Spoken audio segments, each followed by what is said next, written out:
dugačkim vozom po imenu Leteća Haringa.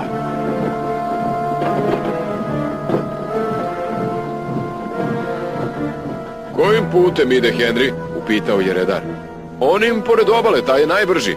Ali rekao sam ti, objasnio je redar, tamo je opasno za veliku lokomotivu kao što je Henry.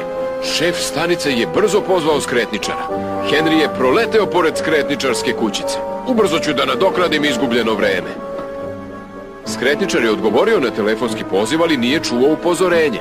Kad je konačno shvatio o čemu priča šef stanice, za Henryjem je samo ostao oblak dima.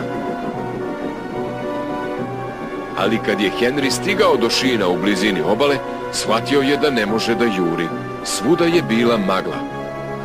Ništa ne vidim, vikao je Henry. Ni njegov vozač ništa nije video. Ali kada je uspeo da vidi šta je oko njega, već je bilo kasno.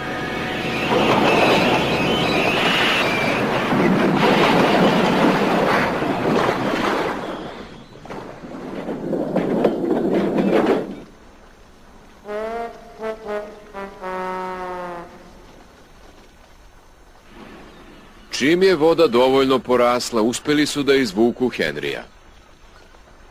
Lokomotive ne plivaju, Henry. Trebalo je da isporučiš ribu, ne da plivaš sa njom, rekao je debeli kontrolor. To bi već trebalo da znaš. Da, gospodine, žao mi je. Kad je Henry stigao na dokove, Kran Mrgut ga je pogledao sa prezirom. Henry, izgleda da ćeš prepričavati ribarske priče, ali poslušaj moj savjet, prvo se lepo okupaj. Šištao je Henry, ali najgore je tek dolazilo. Pogledajte, reklo je dete, uhvatili su svu ovu ribu iz zelenog kita.